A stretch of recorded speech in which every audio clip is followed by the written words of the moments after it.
Today we're going to talk about Season 2, Episode 1 of Dawson's Creek. My cat is here right now. Oh well. So Season 2 opens right when Season 1 leaves off. It's Dawson and Joey, like, kissing in silhouette, like, in his bedroom.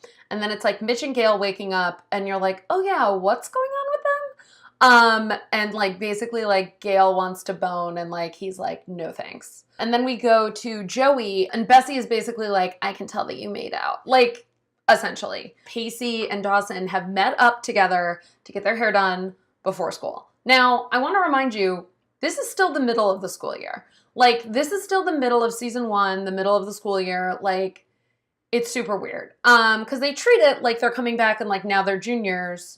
But they're not, because it's picking up literally where it left off. And then we set up Allie Larder, who plays Christy, a senior girl cheerleader, who, like, is at the hair salon with them. And the whole school is getting their hair done, like, before this day of school. And then Pacey decides to get frosted tips. Now, I was always thinking, like, I always remember this part as being like, oh, right, this is because he had been filming Cruel Intentions and his hair was blonde from that, and they had to explain it on Dawson's Creek. But there's a scene at the hair salon where his hair is all brown and then it becomes the blonde. So, like, if it could be brown, why couldn't it be brown for the whole time? You know what I'm saying? Like, I don't quite understand. We get to meet Andy, played by Meredith Monroe, which I love that that's her name, first of all. But also I love that she was, like, 29 when she started the show. Like, Dawson already, like, James Vanderbeek already, like, looks kind of old. And I'm actually a big fan of, like, people in their 20s playing teens. Like, I just sort of think it's funny and, like, I don't care. But probably that's just because that's what I grew up with.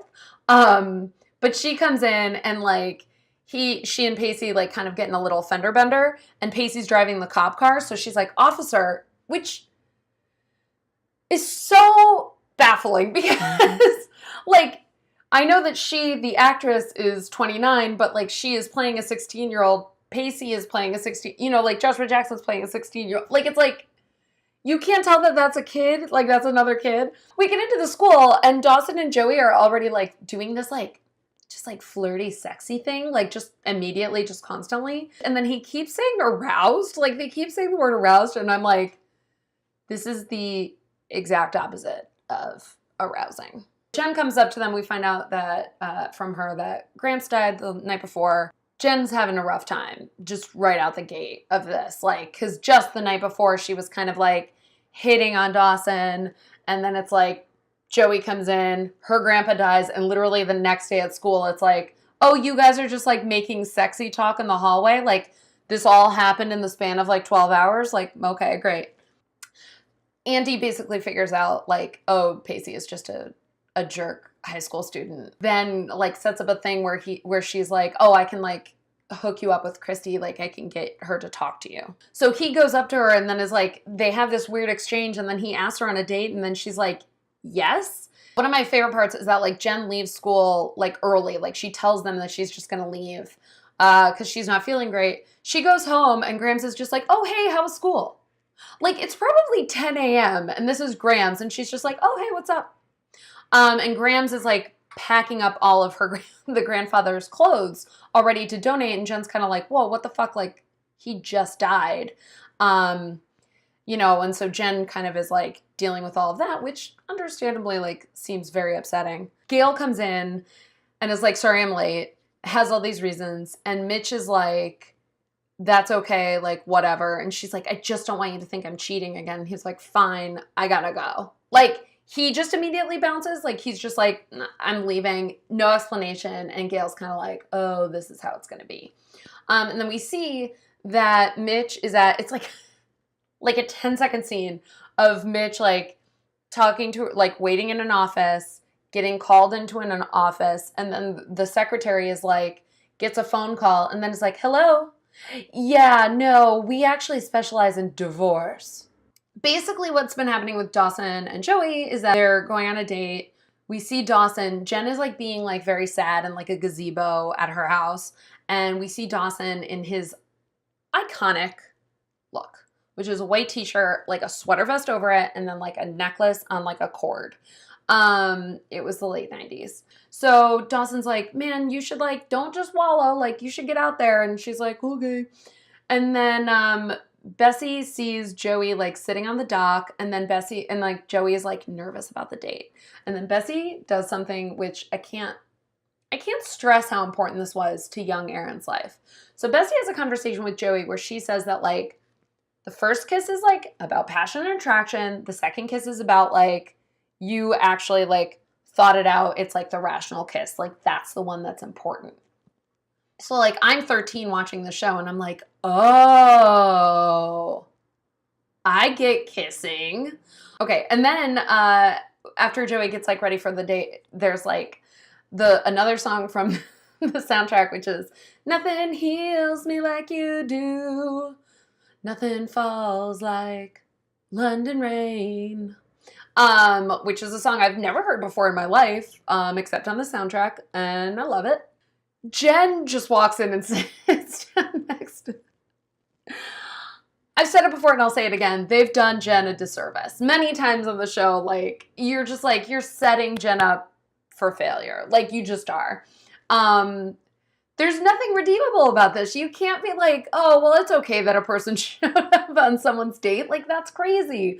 Like, Dawson was like, yo, your grandmother is right there. And she's like, yeah, I'd rather sit with you guys. I thought we could get food after. Like, it's just kind of like, it's in that territory of like Jen being diabolical, which I've already said that I don't like. And like, I'm like, I can't handle this.